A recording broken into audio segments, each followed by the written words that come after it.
When people ask me how they should start working on their mindset, I always say that the first thing to do is to create some kind of space in your life and find a way to just put down any distractions, just be present and start to be aware of yourself and your thoughts, because that is what allows you to become aware of what you are thinking and the beliefs that you have in your life. And that is exactly how I started. I was in a very busy, full-on corporate career. The days were jam-packed. There was always lots on the to-do list, and I was always trying to be 10 steps ahead, which was very overwhelming and anxiety-inducing, constantly having these things whirring around in my brain that didn't give me any space to actually think and think things through and think about what I wanted and what I wanted to be doing, rather than the things that I thought I should be doing. And so, probably unsurprisingly, I burnt out from that job, and I just wanted, once I left, I was just craving for everyone to leave me alone and for nobody to need anything from me for just a short amount of time. And so once I left, I actually took myself off to spend some time almost completely alone for a month. And it was absolute bliss to just get that space from everything going on and everyone around me and start to think for myself again. When we are constantly on the move and thinking about all the things that we need to do and where we need to be and what we should be doing, we aren't really paying attention, understandably. And there are so many distractions now in our lives that it becomes really difficult to start paying attention once you've lost that ability. There is always something that seems more appealing to distract ourselves. And particularly with our own thoughts, that can be an uncomfortable experience to look at how we're feeling, because then it's not always pretty what we find. And then there is a level of responsibility for actually doing something about addressing those thoughts. So it can be a challenging thing to do. And what I came to realize was that throughout my career and really for, the majority of my life up to that point, is that I had been running on autopilot, and I had been following a path, going to school, going to university, getting my degree, getting a job, and following that path that I thought I should be taking, but really it was one that I had been told I should be taking. And this happens to a lot of people. You just sort of follow the natural progression of maybe what your family has done for their whole lives, or what society shows you should be doing, and not questioning that, and not questioning what I was doing and whether it was what I wanted to be doing, because I didn't at any point stop and let myself really think about, do I want this? And if I don't, what do I want instead? So all of that to say that I am going on a silent retreat this weekend, and I can't wait. Actually, going on a silent retreat was something that I had on a 30 before 30 bucket list that I had before I turned 30, and it wasn't something that I was able to tick off at the time, but now I'm 31 and I'm finally getting to do it this weekend, and I am really looking forward to it. I think it feels like a bit of a full circle moment in a way, going from that experience where I went away for a month. Obviously I had a lot of time on my own at that point, but I wasn't completely silent and I didn't get rid of all distractions or anything. So I'm interested to see how I cope with it now, but also, hopefully the value that I get from it, the things that I learn from it, the things that I learn from being very present and just sitting with myself for quite a long time. And it's running from Friday to Sunday, and it's pretty simple, but just multiple meditation sessions every day. And obviously everyone is completely silent throughout. So during sessions, after sessions, through all the meal times, absolutely everything, it will just be complete silence, obviously. It's clues in the title. And I clearly can't share the experience as it's happening because the point is to be silent. So I will sit and reflect on it afterwards and share what I find here. So I'll see you after the retreat. I'm back in a piece in tow. I had such a nice time. I would highly recommend a silent retreat to anyone. I was at a Buddhist retreat, so it was a Buddhist center where they hold lots of different, meditation courses and talks and workshops and classes, and obviously this retreat as well. So it was very well set up for the purpose of the retreat. And there were about 16 of us in total on this silent retreat. And each day we had a number of different sessions, and each session was an hour. And it started with a meditation, probably for about 20 minutes. There was a 20-minute-ish teaching, something, this is what the Buddha says, this is how it's relevant, this is how we can apply it to our life. And then there was an ending 20-minute meditation, putting into practice something about what had just been taught in that session.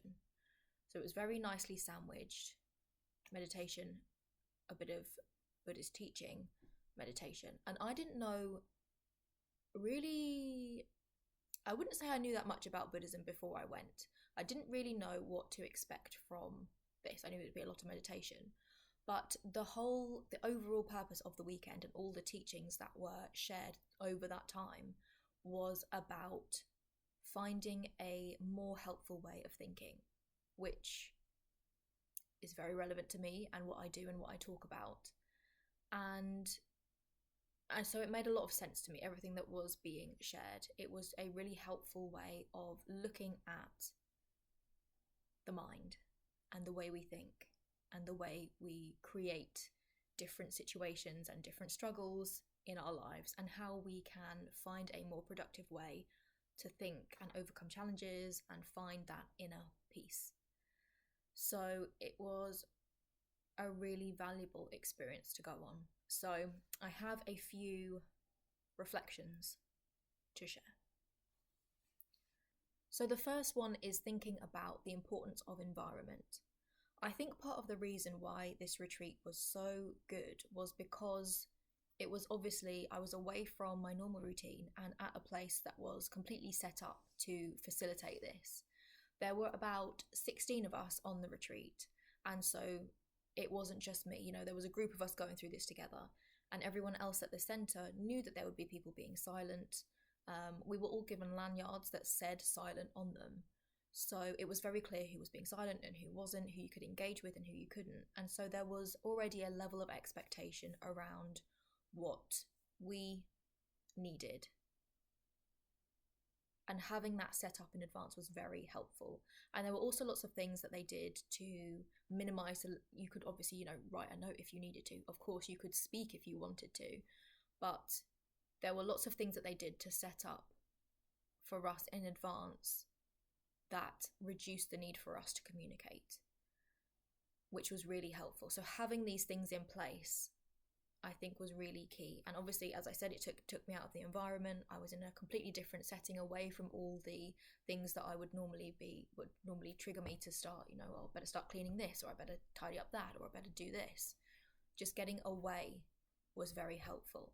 But then it also got me thinking about, well, how do I, if I want to make changes based off of this experience in my life, I obviously need to be able to function still in my daily life and in the environments that I'm always in. So how do I bring some of those learnings and lessons and things that they did to ease the moments of silence, how do I bring that into my life?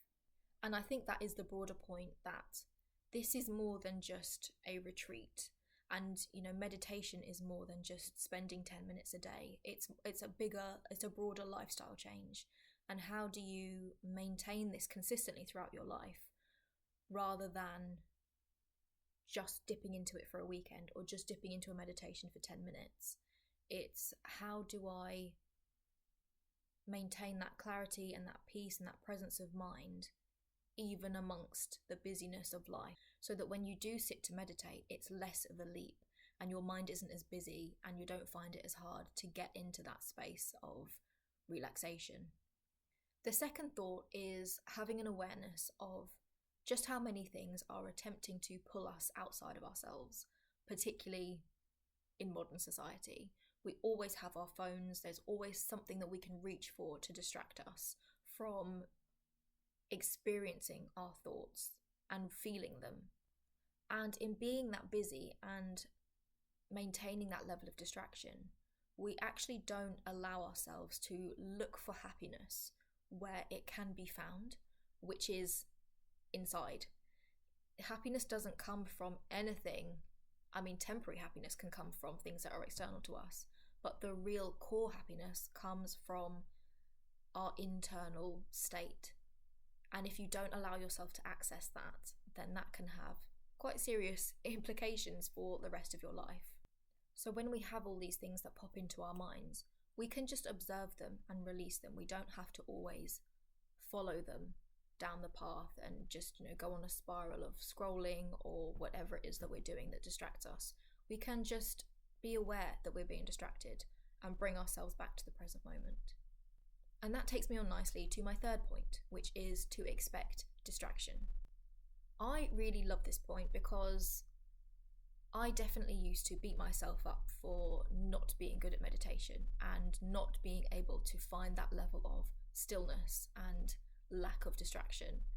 And yet what they were teaching on this in one of the sessions was that you can expect distraction. That's okay and that's normal, and there's nothing wrong with you if that is what you are experiencing. And the practice is in becoming aware of the distraction and just continuing to bring yourself back to the present moment, bring yourself back to the focus that you have for that session. And it's not about saying, I need to clear my mind and have it clear for 10 whole minutes and beating myself up if I can't do that or I'm struggling at first. You need to keep practicing and expect the distraction because it's normal, but you don't need to follow the thought. And part of the practice was not following the thought. You could see the thought arise, not see the thought, think the thought that was arising, and you could let it go. And you don't always have to follow the thoughts down the path and, keep that momentum going. You can just observe it and let it disappear. And in addition to expecting distraction, they were also saying that you can also expect it to feel a bit boring at first, particularly in modern day society when we are so distracted by so many things. We always have our phones available. There's always something to look at, scroll, watch, listen to. When you then decide to sit still and not have those distractions, of course it's going to be challenging at first. We are programming ourselves to always need something to stimulate us. And so when you take that away, of course it's going to be difficult. And then what helps with that is to give yourself a purpose to the meditation. And probably, the overarching purpose would be to find some kind of level of inner peace or clarity or sense of calm in your day.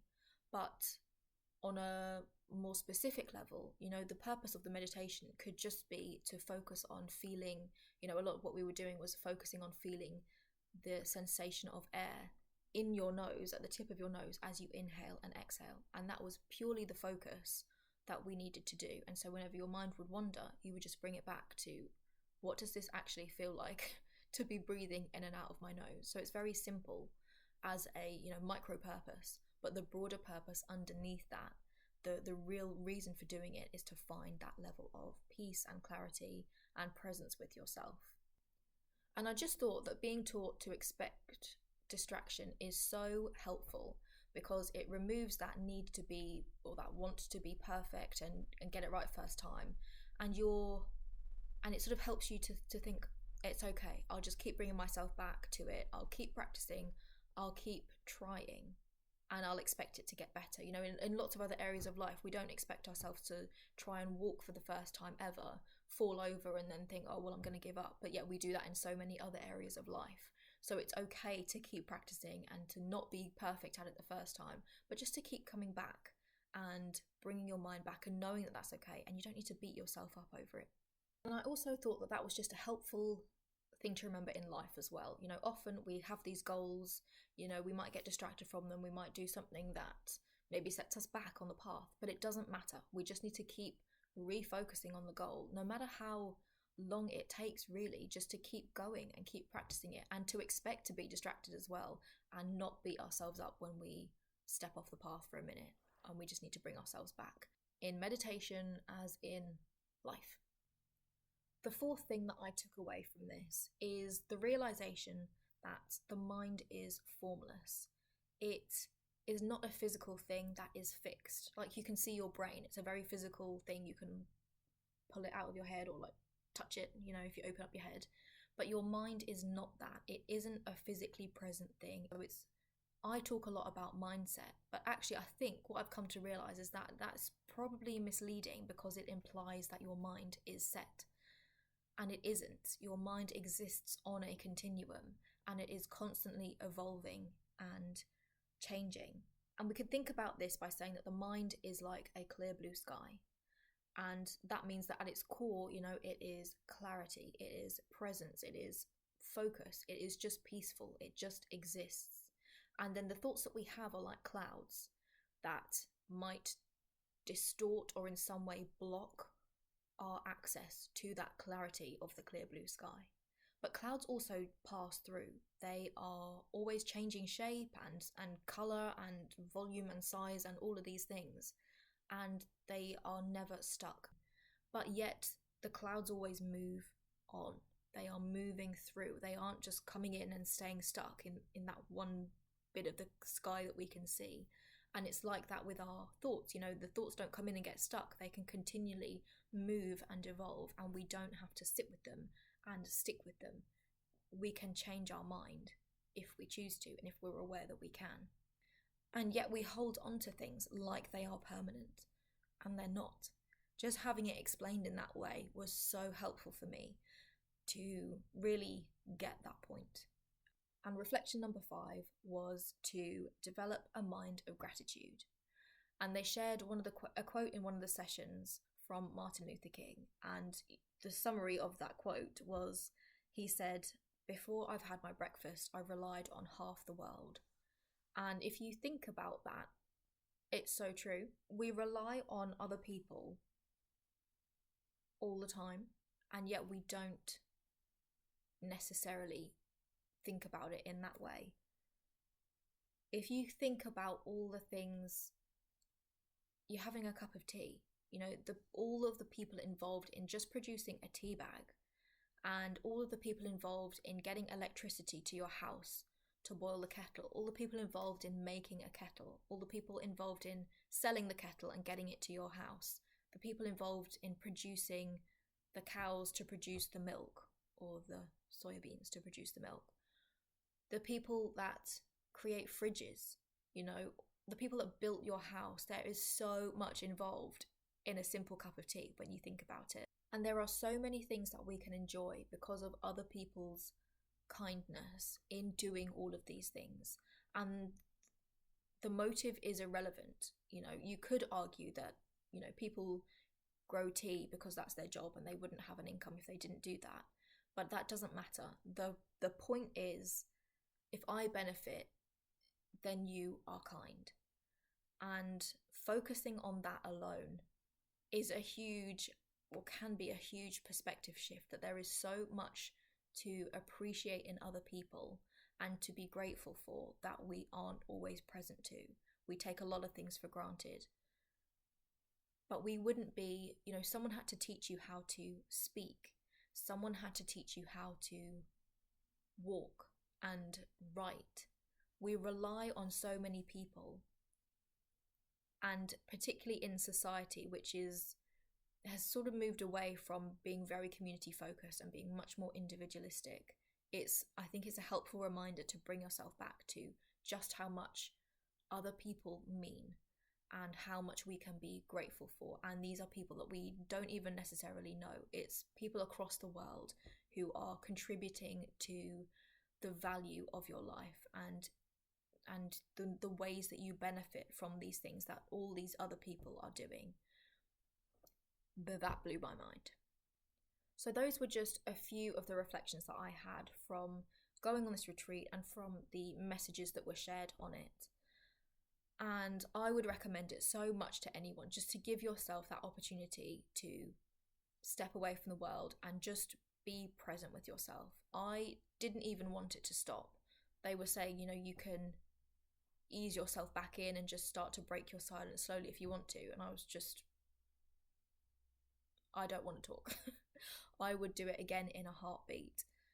And I got so much value from it. So I hope this was helpful, and I hope you got something from this as well, that maybe just gives you pause for thought or helps you to rethink the way that you approach your life and find a more helpful way of thinking too.